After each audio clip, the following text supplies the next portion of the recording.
Hey, welcome to the Create Unknown, the home of Make Something Mean Something. I hope everyone out there caught the first episode of season 2 of Smiling Friends. If you haven't, check it out. It was absolutely fantastic, as you could imagine. And the outpouring of fan art and mock-ups of Gimli has been nonstop entertainment for me in the subsequent days. I am Kevin Lieber, and with me as always is Matthew Tabor. That is the good news to kick off this episode as a Smiling Friends. Now, from what I understand, the season comes in May. Is that right? I believe May 12th is when it comes out proper, but they seem to have this this penchant for dropping things out of the blue, and it sounded like, they wanted to hit April Fools as like a fun thing. They did a ton of stuff with the puppets and yeah. with all the ancillary content that came out around it, promos, and everything is so good. It's so exciting. And it's I was thinking the other day how joyful, I couldn't think of a better word than joyful, everything surrounding Smiling Friends is. It just makes everyone happy, which is ironic because that's what the show's premise is. But at the same time, it makes people happy in a way that virtually nothing else seems to. I can't recall seeing anybody even disappointed or critical of anything ever. Like on Twitter, people are just overwhelmingly happy with this show. That's a really good point. I hadn't thought of that.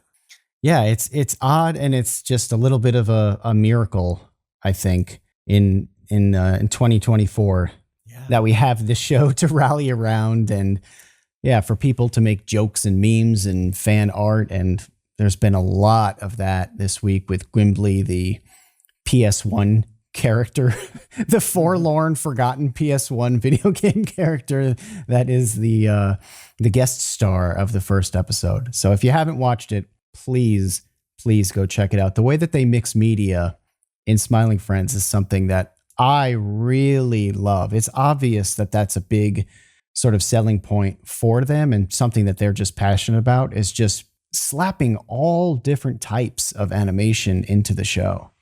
Did you see that they got the Las Vegas orb sphere ball? Yes. Lit up with, was that amazing?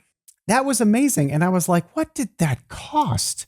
Because I don't think that's cheap to get the sphere to play your, smiley face or whatever it is. So I was really happy about that, because it shows that, Adult Swim or Warner or whoever is really behind the show. And that's what we need. We need them to be behind the show, keep it going, promote it, market it, blow it up. We still need a lot more official merchandise of Smiling Friends. And I hope that that's something that's coming in our near future. I can see why it didn't initially, because you don't know how season 1 of anything is really going to go. But by now, I mean, hey, if they're spending $1 on the orb, and there it is. Conrad just put it in the episode chat, which it looks awesome. Is there anything better? They're like Pac-Man and the Smiling Friends guy are the two best things to ever be on an orb.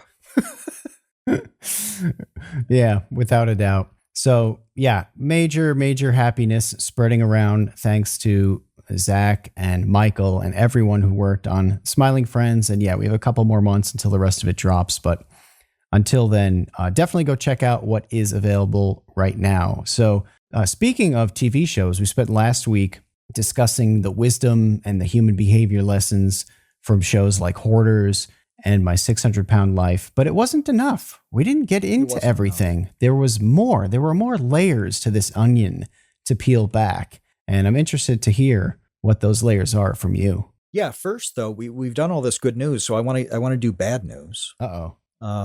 The bad news is that my boss at work has forced me to abuse drugs. I said just a week or two ago what I thought the most dangerous drug in America was, and right now I am supremely high on it. And I don't know, Kevin. I don't want to make you feel bad. I don't want to go into too much detail here, but I've had a bunch of C4 today. And I feel like if I go into detail about that, it'll be like describing like making out with your ex to you. I know. It's got to hurt on some level. But I wanted to have a brief little apology because I'm a little hopped up on the C4. I had to record a thing that required a little pep, and the best way to do that is to slam a bit more C4 than I need. And I'm still a little hyper. I'm coming down slowly. It's really performance enhancing drugs. Really, I'm like the Richard Conte of, or what was that guy? The Balco guy. Victor Conte, Victor Conte? Yeah. Whoever owned Balco and was supplying steroids to Major League Baseball players and the cream and the clear Olympic athletes. Yeah, there's a good documentary on that. I think it was good. Yeah, check that out. It was good.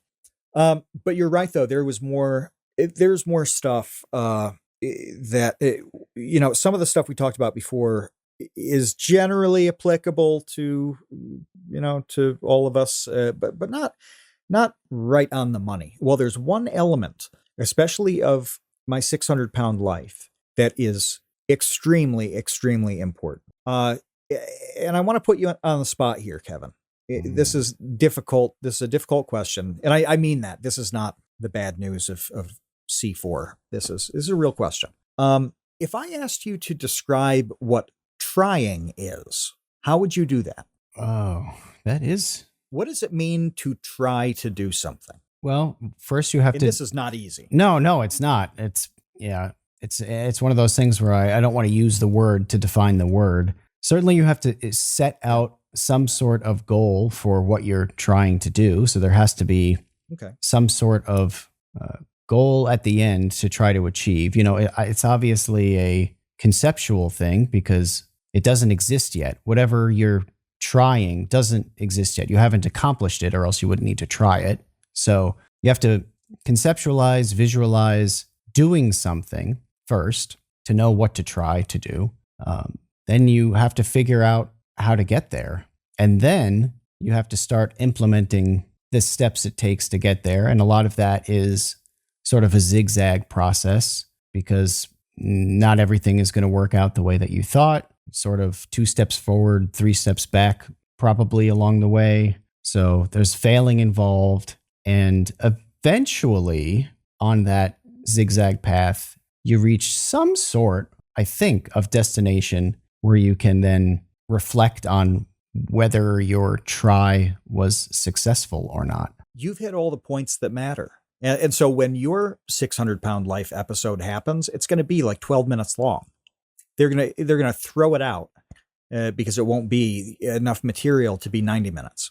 So when you watch these episodes, there's another language element that betrays how somebody is thinking about what they're doing. And it is all of this language around trying. And people will say, Dr. Now will go over what they need to do. And he has a book with a very clear diet plan in it. So you read the book, you know what you should eat and what you can't eat, and then you do that thing, and you'll get the results that he expects from you. There's not a lot of complexity to that. But what happens is people say, well, I will try. I will do my best. I will try to do this. And then they come back and they have either lackluster results or bad results. It's not that uncommon for somebody to come back in with a goal of, say, losing 30 pounds in a month, which at their size they should be able to do on his diet without any trouble, because they're burning many more calories a day than most people are. They'll come back and they've actually gained weight. So he always says, well, what happened? What went wrong? And they'll say, well, I tried to stick with it. I tried to do that. And he says, well, you didn't do it.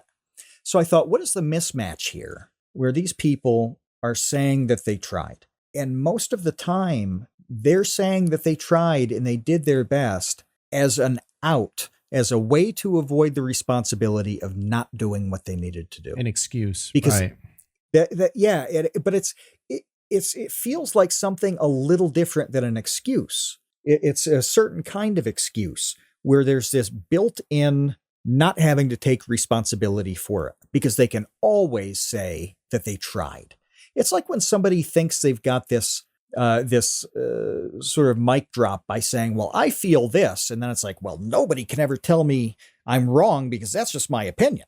it's that same sort of, this is built in so that you don't have to actually know anything or be right about it. You don't actually have to follow this because you're saying that you're trying. The people who sort out the difference between trying and what that like philosophical trying and the actual trying, which is a lot closer to the process you described, they're the ones who get there. They're the ones who figure it out.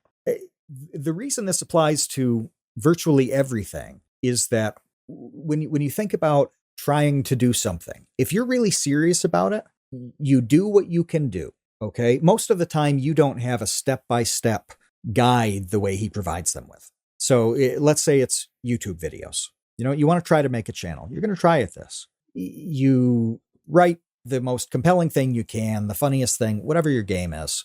And then you edit it down to the best of your abilities and throw it on YouTube. Okay. That is the beginning of trying. That's not actually what trying is. The trying part is that then you analyze what happened and do it again, factoring in that knowledge. And so the people on My 600-Pound Life who say they try, they do their best and kind of do what they want, they don't make it. They never make it. Not one time does that work. I think of the classic try quote is the Yoda saying, "Do or do not, there is no try." I was going to interject with that because as you were going into it, I was like, this is Yoda. This is Yoda. Yeah. And that's really interesting because there are different kinds, there are different varieties of trying, and there should be. So like if your next door neighbor's house is burning and there's a 5-year-old inside, you don't try to run in and save them. You make a decision that you're going to do that or you're not. That's a Yoda try, right? You do the thing or you don't do the thing. That's a different category than the stuff we're talking about. So this category, you do the thing the best you can. And then when you fail, and you probably will, or fall short, then you figure out what stopped you. Okay. And this is the really big part, because people on the show will say, and I mentioned this last time, I will do anything for my kids, my husband, my wife, and then live in a way that doesn't lead up to it. So you tried to do that and it didn't work. Well, now you have to ask, what stopped me? What stopped me from doing it? And then attack that issue. So if you say that you're going to do something and then you're not able to do it, the trying comes in when you identify what that sticking point was and figure out why it was a sticking point. This show is a great example of it because so often that sticking point gets unstuck through some type of therapy. The sticking point is an issue that needs to be worked out that has really nothing to do with food or exercise or lifestyle. They have something that they've got to go over with a therapist. Well, if you're trying, you will hit that wall, realize that there was a wall that kept you from going forward, and then find out how to break down that wall. That's what trying is. And if you think trying is doing what you can and giving it a good shot, that is the most surface level miniature step toward trying that you can possibly do. And it stinks.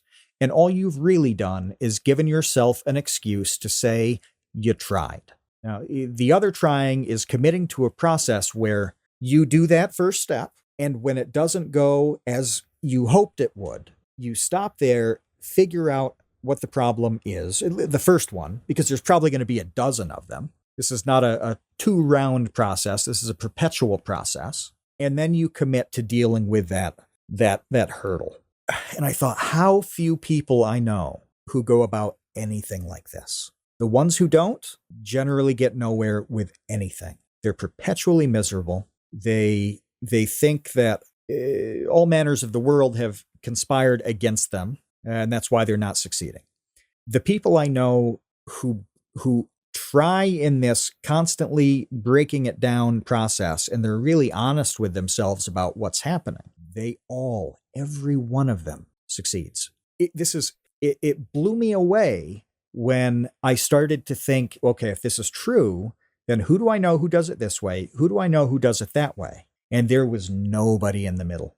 Absolutely nobody. And it's hard. It's really hard. So you have to admit very defeating, difficult things in this process. If you're that parent who will do anything for a kid, and then you continue to eat yourself into a grave, that wall for you is saying, it's important to me for my health and my family's health that I do this. And I was not able to do it. I could not do it. I overate anyway. I couldn't resist the cravings. You know, obviously I'm sticking to the 600-pound life show for this, but you can imagine how many of these, how many situations have their own things here. And if you think about it, how many things you've done where, you know, you've blown it. You've blown it completely. We were talking about bowling stuff before this episode kicked off. If I knew back when I was bowling a lot what I know now about this kind of process, I would have been able to say, I've hit this wall. My results are not what they should be because my physical conditioning is not nearly good enough. I am not nearly strong enough. My core is not very strong for what I'm after here. And hey, it's bowling. It's not a raw strength thing, but it's tightly regulated, repeated motion, something like golf. You have to be able to repeat motion like a machine with very little variation. And that requires a fair amount of body control / strength. You know, Conrad says, after bowling, my arms are tired. AF. Yeah, my arms were fine. And so I kind of deluded myself into thinking like, oh yeah, my arms and legs I'm great here. There's no problem. I just need to practice more. I just need to bowl more. No. I hit a wall, and it was because I was an out of shape loser. That's it. And it wouldn't have hurt to admit that. I guess I just didn't. It didn't occur to me to diagnose myself in that way. And then what am I going to do about it? Okay, this is the problem. Now, how do I strengthen my core to the degree that I need? And that's what comes up over and over and over with the reality shows that are reality about problems. The interventions, the 600-pound lives, the hoarders, where if the people are honest with themselves, that I am doing this thing that I know I shouldn't be doing, and I actually don't even want to do it. I need to figure out what's getting in the way. And then I need to deal with what's getting in the way. Then start the whole process again. And hopefully I go past that and I've solved that issue until I hit the next problem. And you keep doing this over and over and over again. And eventually all those big walls and pitfalls are not in the plan anymore. And you just end up where you need to be. I thought, my God, how many creatives have I known who don't do this? And they delude themselves into thinking that they're trying really hard. They're not trying hard. They're doing what they want to do. I don't know what you've been sipping, but you've got it all wrong. It's time to commit to the leaf. We've embraced the smoothness and surprising pick-me-up that tea provides. I literally drink it all day long, nearly a gallon a day, and it powers me through research, script writing, and forums on websites that I refuse to name here. But we don't drink normie NPC tea. We drink cultured and refined anime tea from the Dragon's Treasure. Kevin still likes the gunpowder green called Space Cowboy, and I've sampled nearly 40 Dragon's Treasure teas at this point. Lately I've been slamming black teas like Kentucky Bourbon and Liquefied Berserk Despair. Scottish Breakfast is deep and peaty, and I smooth it over with Sebastian's Morning Earl Grey, which has the best vanilla cream taste I think I've ever had in a cup. Give me a pot of that with a hot meatball sub from Sal's Pizza and Brooks Barbecue Chicken to wash down my last meal on death row. I highly recommend the sampler packs. You'll want to try everything just like I did. I literally have not had one tea that I wouldn't be happy to reorder. The Dragon's Wings membership fuels new tea experimentation, and the Tea of the Month Club provides a regularly scheduled surprise. And when you order from the Dragon's Treasure using code CREATE, you'll get 10% off your order. That's 10% off using the code CREATE at thedragonstreasure.com. The link's in the description. Yeah, it sounds like, I mean, when we were talking about bowling earlier, we had this whole discussion about why you need a bowling coach, which I did not understand, but you educated me on. It sounds like having a coach, having a doctor now, having a therapist, some sort of third party, impartial third party. I mean, even in intervention, you have that. You have an interventionist, someone who is outside the family to shine a light on, with the 30,000 foot view. Here's what's going on. Let's talk about it in real terms. It sounds like that might be a really integral piece of this because, like, for instance, with your story about, you being an out of shape loser who couldn't break through to the next level on bowling. Well, you couldn't identify that about yourself. Maybe you have the tools to do that now, but you just didn't then. But maybe somebody else could have if you had some sort of mentor or coach or whomever it was who was at the next level, some sort of Yoda. I mean, let's just go back to Star Wars. That's why Yoda exists.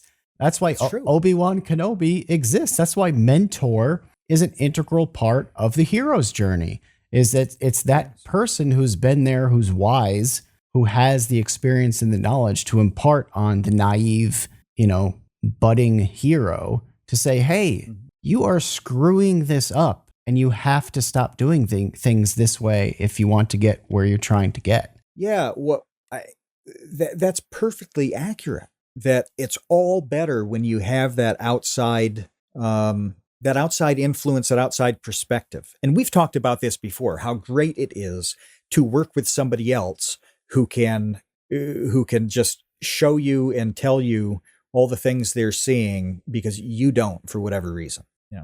Sometimes it's just not even a thing exists. So the question is, how do you get that if you don't have it? Now you can get it in a virtual way. You can get it in a weird, like, by proxy sort of way. There's so many videos on YouTube that would have equipped me with that knowledge 15 years ago that I could watch right now. There are these two guys, Brad and Kyle. Brad and Kyle are both excellent professional bowlers. They have a YouTube channel where they do all things bowling. I love these guys. And you can watch their videos and just access this. You can watch any sport you want anywhere on YouTube. Whereas, when I was a kid, it was Saturday afternoons for an hour and a half, a portion of the year, and that was all the bowling I could watch. Well, now you can watch it every hour of the day on YouTube if you want, including live streaming with, I don't know who does the service now, but fully streamed tournaments from beginning to end. You have access to those things. So obviously nobody on camera there is giving you direct feedback, but you're learning these things as you're watching and hearing other people talk. That's an incredible thing. So it used to be you had to come across some kind of Yoda, and hopefully you had one in your family or a neighbor or a teacher that you had access to a Yoda. You bumped into them. You didn't have to go, or if you didn't have that, you had to go on this bizarre Star Warsian journey where essentially a ghost had to tell you about a tiny green goblin on another planet that you had to go and find and then get your wisdom. Okay. Well, now you can just kind of search for it in 5 seconds. And that's an incredible asset. It's huge. One thing that I really wanted to mention, I didn't mention this last week, and I unfortunately don't recall the name of the show. I don't know if we've talked about this before. Maybe we have. I came across this, I think, last year, where there was I believe it was a BBC, I think it was a British show about weight loss. And it was similar to The Biggest Loser type show where, it was following a handful of people on their weight loss journeys. And part of it, obviously, was calorie restriction. And person after person, they were trying and they were failing. They were not losing the weight.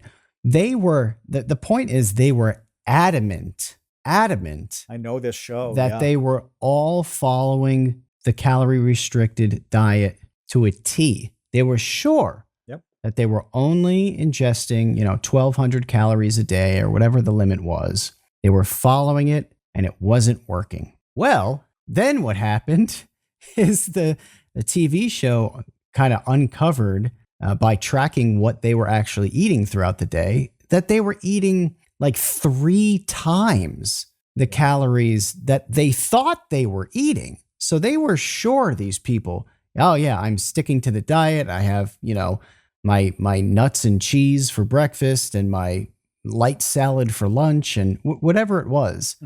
But meanwhile, they were having all of these snacks and all of these drinks, and there were all of these hidden calories that were just piling up day after day after day, to the point where they were all just completely obliterating their calorie limit.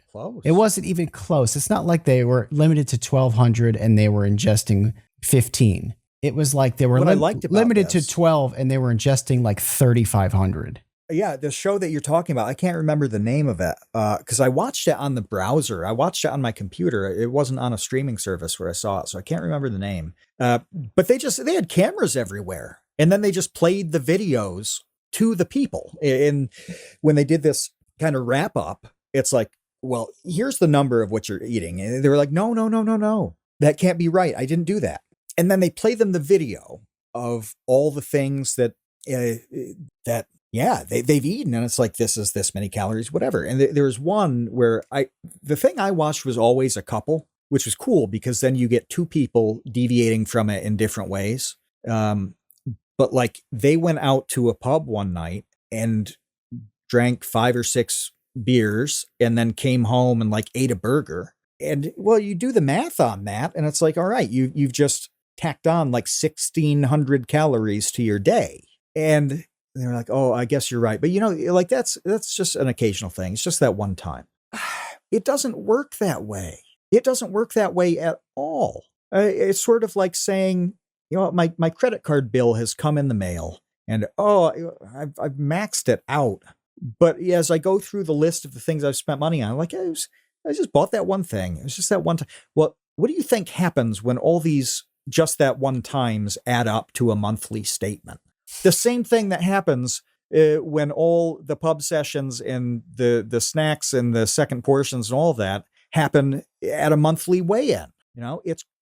It's crazy, but those people all sincerely believed that they were following the regimen and really doing an optimal thing to hit this weight goal that they had. And that show was an eye opener because these were normal people. They weren't teetering on a medical emergency like the people on 600 Pound Life. These were just normal people who, were out of shape, wanted to lose weight. They'd gained a bunch over time. It's like, I want to go back to my, the weight I was when I was a little younger. They really believed that it was all going very, very well. I wish I knew what happened after. So they get this caught in 4K moment. They get all the numbers related to it. And I wonder how much it even mattered. I wonder if that changed their behavior at all. I don't know. I'm sure that probably not for the most part.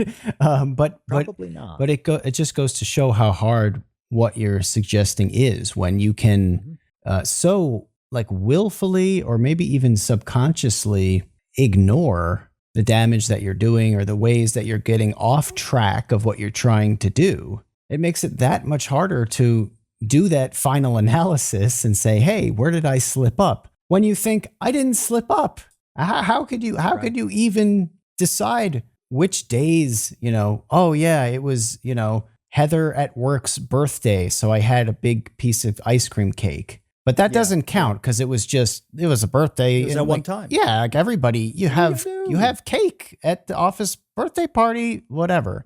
Okay, and then the next day we went out for drinks because, Sally got a promotion. Another special occasion. Yeah, sure. I mean, we just went out for drinks. That wasn't a big deal. And then it's like, okay, well then also we did have a cheat day the next day. We were really craving pizza, but it was just that was our cheat day. It's like, like you said, that's not how it works. You can't just always have exceptions to your goal every single day and then be baffled as to how you didn't achieve it at the end. No, and I have to ask you this before I launch into it. Did I talk about about the cheat days last week? Did I talk about No, the problem with cheat language and mentality? no, not at all. I don't think. I don't recall. This is probably my final big point on the show. Okay. Your 600-pound point. This is my 602-pound point. Okay. And I'm gonna make it very personal. I'm gonna ask you some personal questions, Kevin.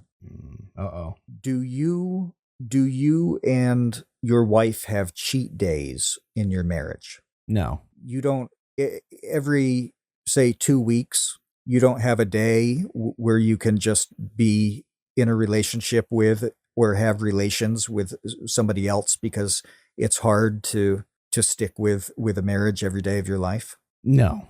It probably hasn't occurred to either of you to have those cheat days. No. Well, that's because you're in a relationship that doesn't need them. That's the difference here.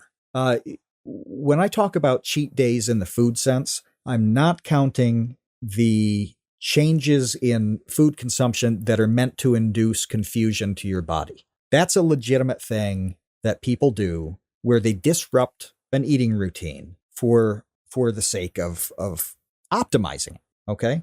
That's different than like one day every 2 weeks, I'm going to have pizza and donuts because I just really love it. But if I limit it to one day every 2 weeks, that will mitigate the negative effects of it. And it won't be so bad. That'll make it easier to deal with the regimen I am on. If you have to do that, you're on the wrong regimen. If you're in a relationship where you're with people where your lack of satisfaction or fulfillment means that you're going in a cheating direction, you're probably in the wrong relationship. A healthy relationship with anything, you don't need this. You don't need that periodic time out. You don't. And so when these people talk about cheat days, which are not part of Dr. Now's plan, they just oh, aren't. really? This is something that I'm shocked to learn this.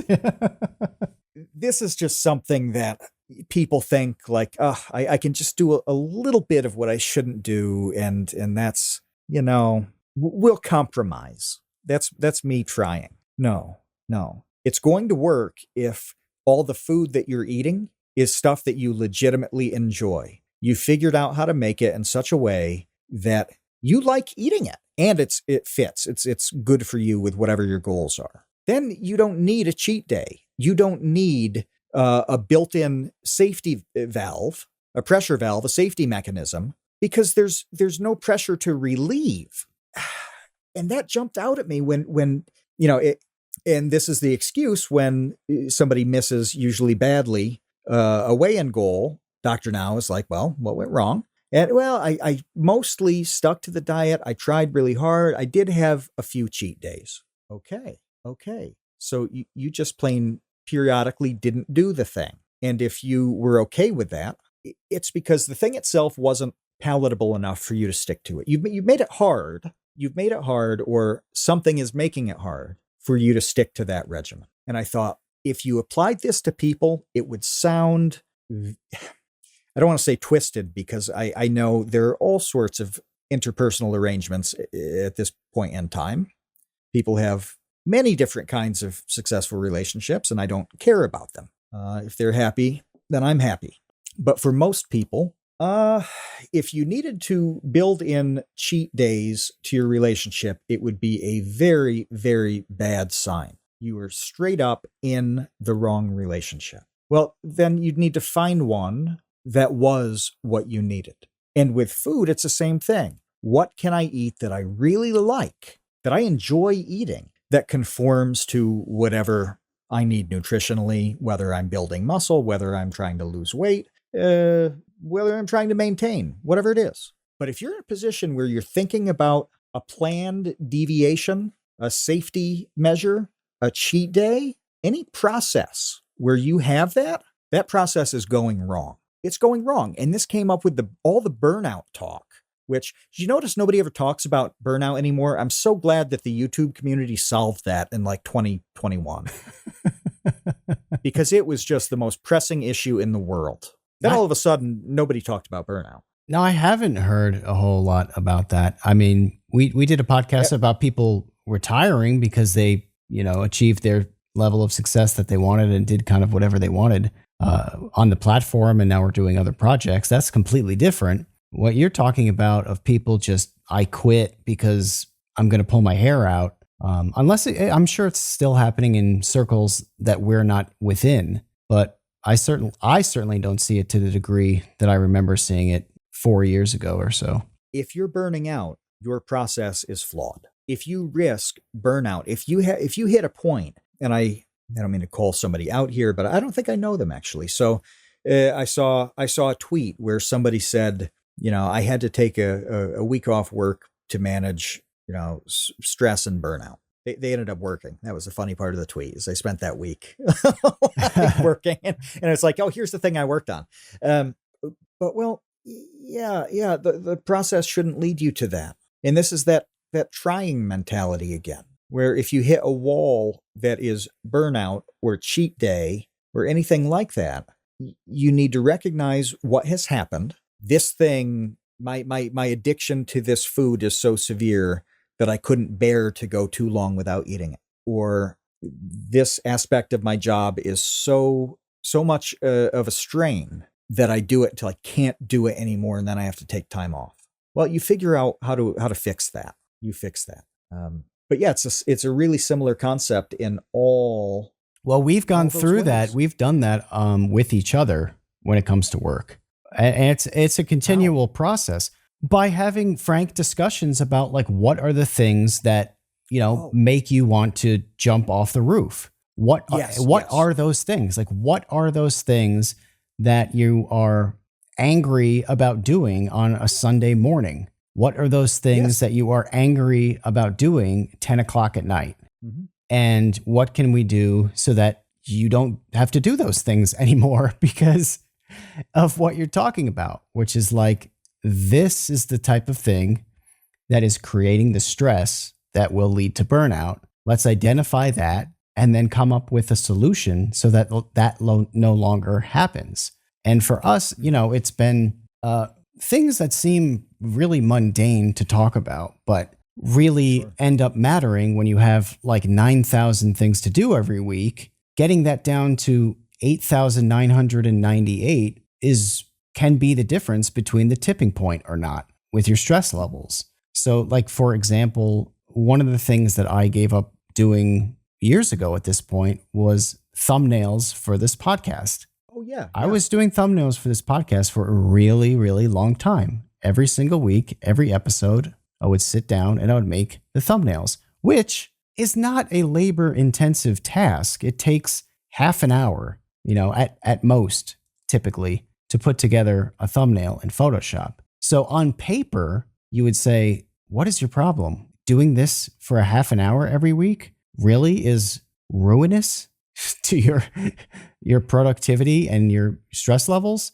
And the answer was, yeah, it is. I have to stop doing this task every week. And there have been a series of those over the years where it's almost similar to the concept of like, well, it's just a cheat day. This doesn't really matter.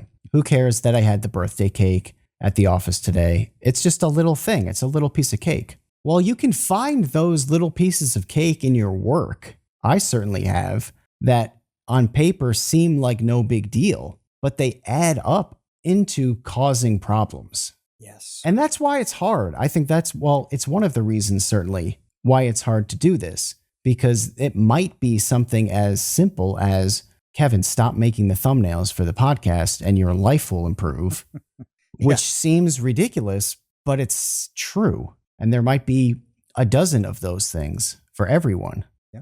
It's just really hard to gauge sometimes, I think, how impactful small things are on people. Yes. Yeah. And you going into detail about that made me realize two things. And one is that this is all really a question of dealing with failure. And I mean failure in the technical sense. I don't mean it in the judgmental sense. Like, oh, you stink at this and you failed.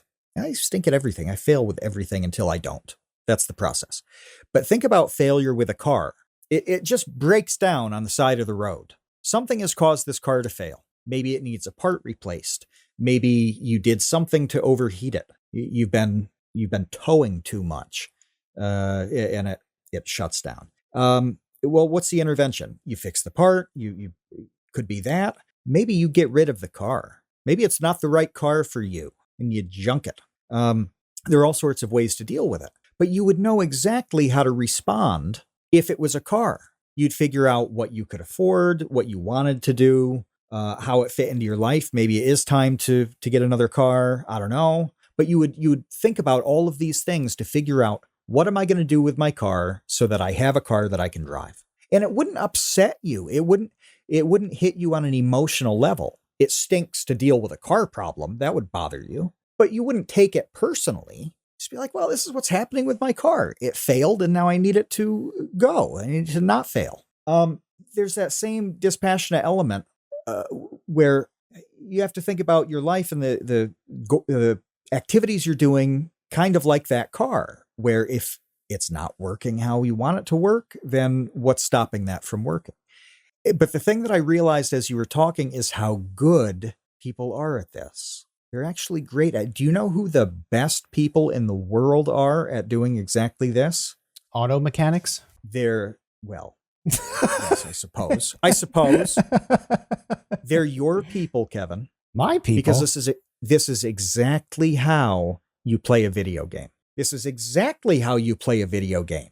You do what you can do until you reach the spot where you fail the mission, you fall in the lava, whatever it is, you die. And you start back at the beginning. And when you hit that point again, you know that you've got to dodge a split second sooner. You've got to duck here, or you got to use this weapon and not that weapon. And you make that adjustment, and you go a little further in the game. And then you're going to hit another one. And this is the point of a video game. This is how you play almost every video game. And people beat video games. And the whole time you're trying to beat the game and to advance as far as you can in it. And people are great at this. They don't get the same results. Some gamers are better than others, but they're all doing the same process. And they know that's the process to reach whatever their goal is. And they do have different goals. You know, when I played World of Warcraft, I've talked to many kudos about this in the past. I really loved that game. I didn't want to do big raids. You know, I didn't want to do 40-man raids. The raiding content was not where I wanted to go with the game. But I did the same process with other elements. First, reaching the level cap. And then I did like PvP. I liked arena matches as well. So you upgrade the gear slowly to get a little better in PvP, you know, and you get the technique and study your class and the classes you go up against. You refine things slowly. But the whole time I'm getting smoked in matches. Now it's a ranked system, and so you get a numerical value on how good you are, how bad you are. And that was just the process, though. I was having this constant failure and adjustment. And pretty much every video game is that. So why are people, this is my question for you, Kevin, why are people so comfortable with it, so good with it? And it's a recreational thing that they put a significant part of their life into playing with, and then they don't do it at all in their normal life. How does this phenomenon exist? I mean, that is a question for some very smart psychiatrist, probably. Isn't that strange, though? It is strange. I mean, obviously, one of the biggest problems I think we've already identified is just people have blind spots to themselves. You know, it's harder. It's much easier to say, okay, this boss is weak to ice, and I have an ice weapon. That is way easier to identify, to analyze that situation and come up with a solution than it is to say, why can't I find food within the range of 1,500 calories a day that I can prepare regularly, I enjoy eating, I can buy regularly? Like, that is way harder than a video game. Here's my follow-up question. For the first time, you go into a boss encounter and you have a fire weapon and you get destroyed. It's instant game over. You stink. You find out one way or another that you need the ice weapon. You love this process and you love the feeling of going back with the ice weapon and beating the boss. It's a fist pump. It's that's the reason you play the games. If you saute some chicken and it's bland and it stinks and you don't like it, why don't you feel that same challenge and attitude where it's like, okay, now I need to figure out how to make this chicken taste good because I'm going to feel great about it when I finally do. I've beaten that chicken boss. I don't know. Why does that not happen? I don't know why that doesn't happen, but I can't figure it out. It doesn't seem to. No. Isn't it weird? Well, though? I mean, it is weird because I was going to say that you don't get, a trophy doesn't pop up on the screen that suggests that you finally won or whatever. You don't get the new loot for beating the boss. All you get is a tastier chicken. But like, who doesn't want a tastier chicken? That seems like that is the reward. But instead, you would just make something else that you already like, right? And say, well, I'll just eat this Hot Pocket instead because it takes 2 minutes and it's delicious. Maybe that is the issue here, is that the alternative that's awesome it's easier. Is easy and right there. Whereas there's not really that same alternative in something like gaming. You would have to have no other option but to make the chicken taste good. If you had no other option, if you were on a desert island with only chicken and various spices and herbs, okay, you probably get to that goal. You eventually figure out how to make the tastiest chicken because it's your only option. If you are at Walmart and you could buy anything to eat, then you just ignore the chicken you don't know how to make well, and you get the Hot Pockets. Whereas in a video game, you can't just avoid that boss. You want to progress in the game. You can't just go around it. You can't just beat the Hot Pocket boss. How do you fix this? How do you address that? Can that be addressed when it's so the difference that I'm hearing is that it is so easy to fail with something like food or like a YouTube channel where, why would I go through all this bullshit when I can sit and just watch really good YouTube or Netflix or Hulu or just consume all of this entertainment? Why would I go through the insane grind of making the thing when the alternative is I just click a button and have a ball? That feels really similar to me. That's probably its own podcast because I've been thinking about that as I've been going through these old popular science magazines. The amount of knowledge, hard work, and intellect that went into a single issue of Popular Science magazine is absolutely staggering. Whether it's analyzing how a new projection TV works, explaining how these brand new LCD portable computer screens work and how that is different from cathode ray tube screens. Mm-hmm. Dude, the level of detail in this magazine that was just a normie magazine for people to, read at the dentist office is bonkers. And now who is doing that? No one is doing that. Not recreationally, for sure, because why would you do that? Here's a better example, okay?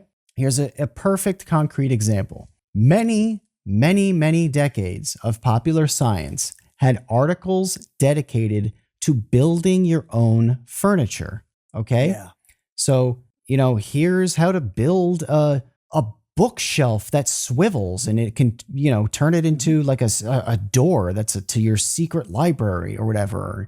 Here's how to build this type of bed that has drawers in it. Wow. Wouldn't that be so amazing if you had a bed with storage? Well, here's the lumber that you need to buy and here are the dimensions of the cuts, everything. Whole plans. The whole plans of how to build this. Okay. That's gone because you could just buy all that crap now. You could just buy it. I can just buy a bookshelf on hinges that I can install tomorrow. I can have it shipped to me for free from Home Depot and have it in 2 days. Yep. And you can get an IKEA style thing that holds up really well, that's very reasonably priced, that looks good, that you can put together pretty easily with stick figure instructions that have no words.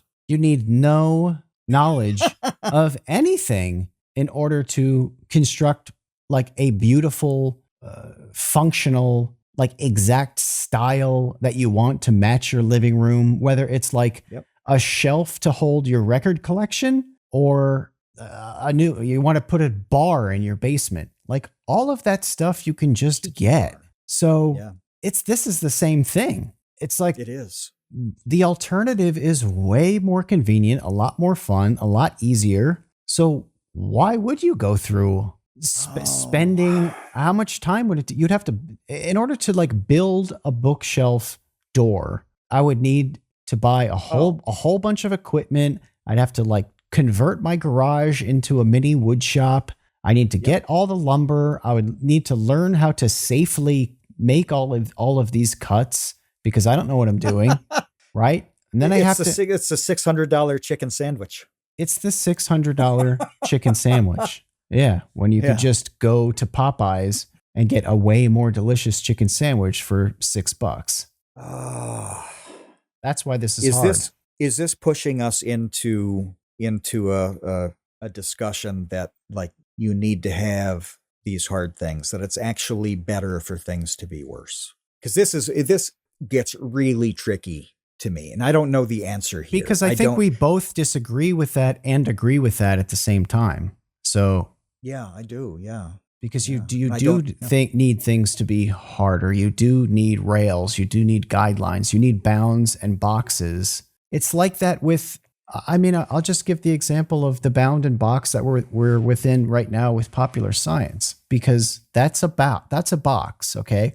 That's a box that we're not in on Vsauce 2. Right. We have, there is a box on Vsauce 2, but it's a different box. The box on Popular Science is a specific box because it is a 150-year-old brand that millions and millions of people are familiar with. They have a lot of fond memories of, and they have emotions and attachments to what is and what was and what should be Popular Science. Now, I bring that up because I have personally found a lot of freedom in coming up with ideas for videos by being in a smaller box. It's easy. It's easier to be in a small box to come up with ideas because you know where the walls are, you know where the ceiling is. And when you're bouncing the ball around that box, it comes back to you much quicker. Yeah, it has been a much easier process in that sense, where we have a great deal more work to do and more videos coming out, a crazier schedule. That's all much more demanding, but figuring out what that content is has been much smoother. And I think you're right that it's because of those bounds. It's because of those rules. Yeah, because you know where you are. If you don't know where you are, then you have to make that up. And that's so much harder than saying, okay, here's where I am and what can I do in this playground? I'm at this playground and it has monkey bars and it has a jungle gym and it has swings. Do I want to go on the swings or do I want to go in the monkey bars? You know, rather than being at Disney World and you're like, well, I don't even know where to begin. Do I go to the Animal Kingdom? Do I go to Epcot? Do I go to the Magic Kingdom? Do I go on this ride? You know, yeah, which is awesome. Like Disney World rules. It's way cooler than a playground, but man, is it a lot? It's the paradox of choice, right? Which is the thing with the jelly beans, where if you present someone with 3 jelly beans, say like grape, pineapple, and cherry, you say, which one of these 3 jelly beans do you want? They choose one, and then you ask them if they were satisfied with their choice.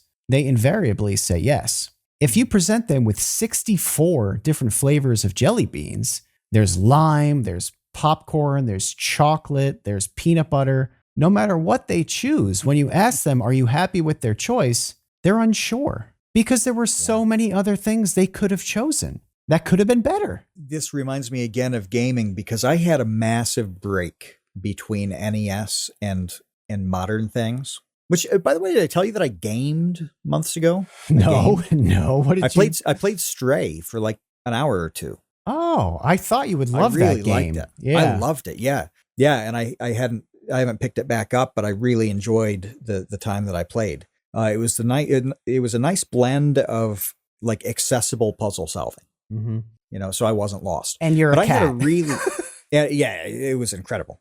But I had this big gap in gaming where I went from NES to, computer stuff. I had a gap in console gaming, right? And I played like Age of Empires 2. I love that. I love those games.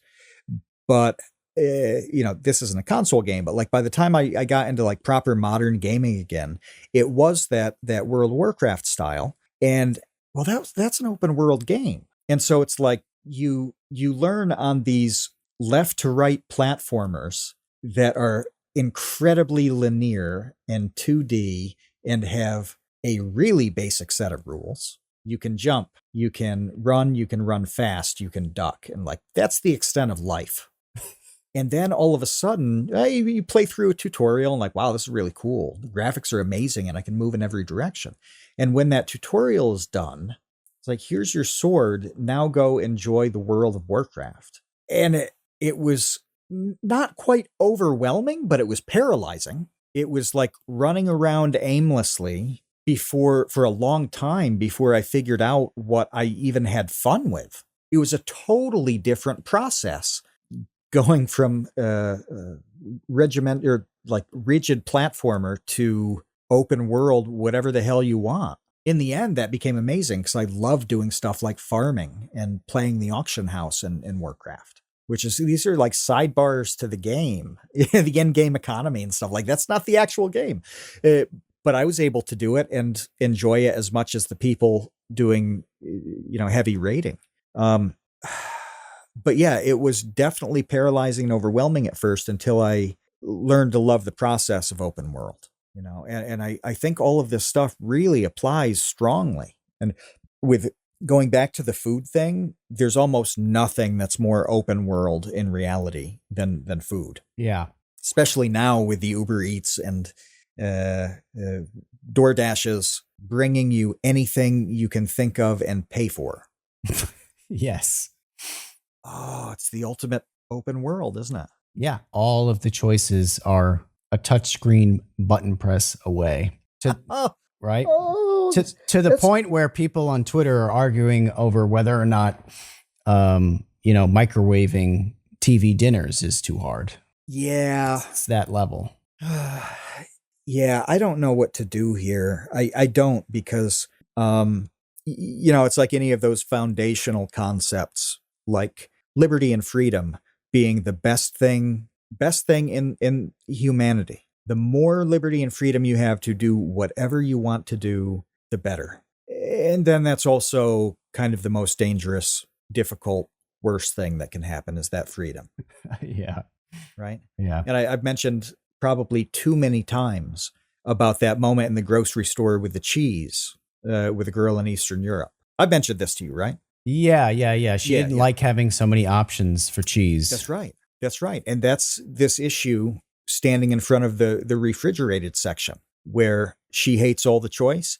I love all the choice. She's much more comfortable when she's in that little rigid box of, yes, I will take the brown paper wrapped thing marked cheese and be on my way. Right. So where's the balance in that? And you can certainly fail harder.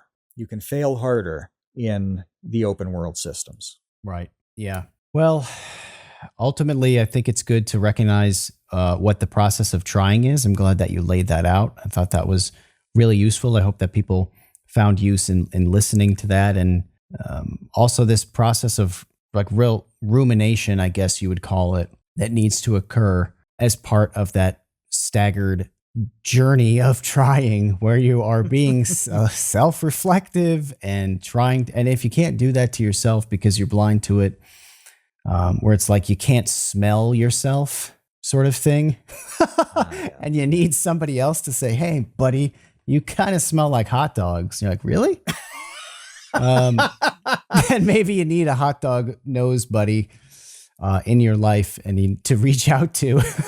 It might be worth considering. I want to say one line before we go, though. Do not say that you're trying if you're not doing the process that Kevin laid out and that I added to. Don't tell yourself that you're trying to do something If you're not doing that, identifying the failures and the things that are stopping you, trying to solve them, and then starting the level again and hoping to get past that point. Don't tell anybody you're trying if you're not doing that. If you are doing it, then yes, you are absolutely trying and it's probably going to work. But if you're not, then don't lie to yourself and don't lie to anybody else because you are not trying. All right. On that note, thanks everyone for joining with us. Boss Threads, Conrad, Rudo, Starro, Bad Spoon, Vibecat, a bunch of people here in the Discord chat. If you want to become a patron, go to patreon.com/thecreateunknown. We are a Patreon supported podcast. Until next week, we will see you, Space Cowboys. Thanks for listening to The Create Unknown. We make this show with the support of our patrons. 100% of that goes directly to keeping episodes going every week, and the recent support has been amazing. Sidpoke, NRM, Venture Addicts, Weezergood, you all really do make this show happen. Thank you to the Tots and Dumpster crew, old and new, who save tiny little lives every month. Thank you to our grizzled, battle-hardened child infantry. Clemente de los Santos, Dan the Latch, Demetrius Andrews, Erica, Farrakhan, Jen Mefasanti, Kevin Menard, Mikhail Steinke, Monahim, Natsu, Penny Peddler, Risebread, Ryan Kinder, Samuel Manser, Sean S., Sean Malone, and Tom Videoger. And a tremendous shout out to our elite baby gang commanders: Atrocious Guff, Kat, Dojangles, Graham Robertson, James Gallagher, Jeff Davis, Orange Vanilla Coke, Patrick Pister, TCU's personal pilot, Andy, Ryan Carroll, Baseweight, Vinthos, Yeetus Deletus, Jonas Walter, Nathan Robinson, Chelxies, and of course, Trevstead. You are the elite. Thank you as well to our indentured servants, producer-editor Ben Webster, Minecraft mogul Laterman, Discord kitten wrangler Conrad, and producer emeritus Dan Yoshua. Thanks to Baseweight for use of Created in the Unknown for the opening theme. Thanks to Electro Voice for giving us mics to sound good on top of it. And a special thanks to Main Gear for powering all of our PC endeavors. The Create Unknown is an Unknown Media production in partnership with Studio 71.